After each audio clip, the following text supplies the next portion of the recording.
Is console still worth it in 2025? I made a short about this and I got a lot of comments claiming certain things that honestly were not true. I want you guys to understand these things, so here's the long term video. Now, don't get me wrong, people say, well, you never had a console. I was on console for 15 years. My first ever handheld console back in the very early 2000s was a Game Boy Advance. I had every single DS from the DS original to the DSi XL to the 3DS, okay? I also recently switched to PC, okay? As you can see, I still have my Xbox Series S, okay? Now, with that said, I hope I've kept y'all long enough and have much enough lore to help you, understand things. With that said, let's hop right into the video. Okay? Number one, this is the number one thing I want you guys to understand with this is console has gotten so expensive and the sales aren't good enough to be staying on the console if you are planning to play competitively or are generally trying to get better at a game. Now, y'all might say 120 FPS is great. That's how I know you don't know a lot. This monitor is 180 FPS, and that's slow. This computer is capable of running over 300, 400 FPS, okay? This computer cost me $2,000. I did get it pre-built because I'm not sure how to build PCs. Now, this is a Ryzen and NVIDIA computer optimized for 1080p gaming. Let me get into why 1080p versus 4K, input delay, all that stuff on PC versus console, because I know a lot of y'all are going to be questioning what I'm saying. First of all, when you're on console, that HDMI port alone causes a delay to your game, and when you press the button for the controller to go to the console to activate in your game, the controller itself on console has a delay. The added HDMI port to get that wired connection to the screen for the game to activate, which plugs into your console, all of that causes a delay. The HDMI port is not capable of handling the speeds that a display port can handle. So on console, you're going to have over a second delay, if not at the minimum a second. This monitor uses a display port, which is pretty much instant. This monitor is capable of a millisecond delay. Now, I have upgraded this thing, okay? This controller is a custom controller. As you can see, it's got an Xbox layout, but it looks like a PlayStation controller. This controller has a software that has 1,000 Hz response rate. 1,000 Hz makes the response rate of the controller instant, and it comes with the software that I'm going to show you here. So this is the software. As you can see here, it's all, you can change the dead zone, all this stuff, and it has 1,000 Hz response rate. Okay, so keep in mind also on PC you can use any controller you want to play on PC. You can use PlayStation, Xbox, or custom, even a GameCube controller if you really wanted to.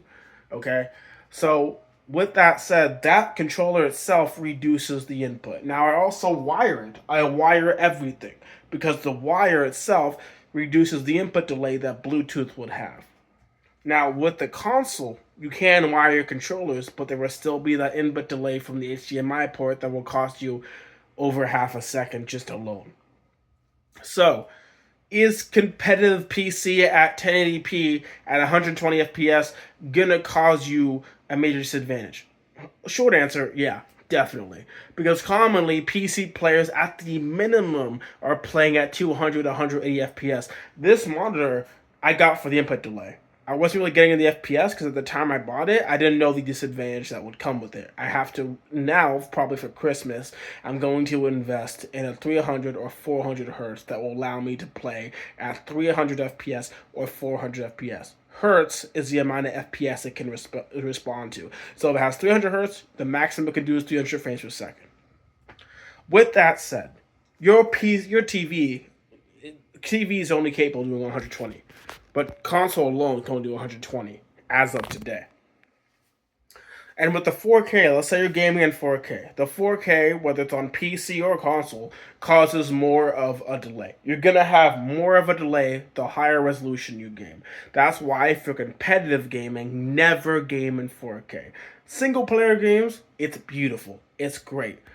But keep in mind that on PC, each graphics card, each processor, if it's optimized for 4K, it's going to struggle 1080p. If it's optimized for 1080p, it's going to struggle in 4K. So it does matter what processor and graphics card you get, depending on what kind of games you play and whether you want to game in 4K or 1080p. With console, it's the same gist. Console can handle 4K depending on which console you have, but it's going to cause more input delay. Now, I went over this in my short. I'm going to go over this very quickly. PC has deals on Steam and Epic Games Store that console doesn't have. And it also has deals in more consistent base. On top of that, on PC, you use the Epic Games Launcher. It's not built in like console where you have everything on the Microsoft or PlayStation Store. So you have the ability to get deals every week and also free games every week. And the deals are also more consistent based of lower prices than console. You know how console sometimes has sales, but they're usually not great. Like you might save $20. You can literally save over $50 to $40 usually on Steam and Epic Games Launcher on PC on a lot of games, and the sales are just bigger. They're better. And as I said in the short, I got Hogwarts Legacy with DLC for absolutely free for the Christmas sale on Epic Games Launcher. So, short answer to this video is if you are competitively gaming, if you are planning to compete, or you're generally spending 3 hours or more a day trying to grind a game, no matter what game it is, if it's games that are competitive, Rainbow Six Siege, Fortnite, Rocket League, Call of Duty, those kind of high-paced, competitive-based games, you're gonna want to get a PC. If you're just a casual gamer and you are generally just gaming for the fun of it, there's no problem with console. Console is praised for its simplicity, the ability to boot it up without having to update drivers. Don't get me wrong, updating a driver can be done right through your PC. It's simple, it's really simple, you just download it, install it, boom, it's there. You don't have to add anything, it's just simple. A lot of people will say, oh, it's complicated. No, it's simple, it takes 5 minutes.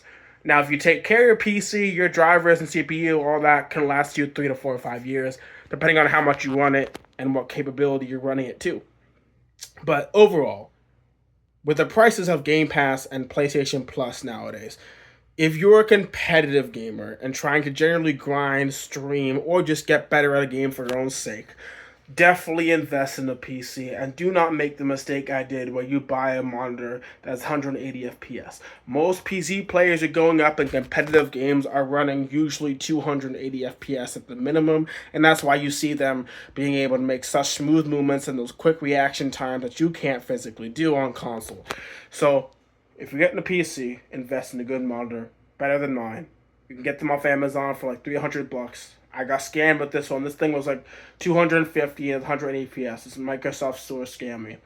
But, anyways, get a good monitor, get a good PC if you're a competitive gamer. If you love the simplicity of console, just be prepared that you will be held back with input delay and FPS compared to PC gamers. And if you're trying to competitive game on console, you will always be at a disadvantage compared to PC players. If you love console for its simplicity, your choice. I'm just speaking as the facts. And also, from what it's looking like, console's only going to get more and more expensive. So again, it's your choice. And let's also keep in mind that the games you have on console, PlayStation, Xbox, Nintendo Switch, it will not transfer over to your PC account, even if you have the Microsoft account. As I showed you here of the Xbox Series S, and I had over 246 games on that. It did not transfer over to my PC, even with the Microsoft account. Only 3 games did, and they're games I don't even play anymore. So keep in mind that if you're going to get a PC, all those thousands of dollars you spend on Game Pass and games, they will not transfer over. So if you're planning on getting a PC and you have over 60 games on console, get it sooner than later, because all that money you spent on games will not be there. And the only progress you'll have is if you have an Epic Games account where you have all your progress. If you don't have an Epic Games account on Fortnite or Rocket League, you're not going to have your progress, which is really sad. I mean, maybe if you link your Xbox to your Epic Games, either way, you're going to have to make an Epic Games account. But just know this, and if you're trying to game competitively and stream or just trying to get better at a game, PC is recommended because consoles getting one too expensive and holds you back. I hope this helps clear things up. I'll see you guys in the next one. God bless.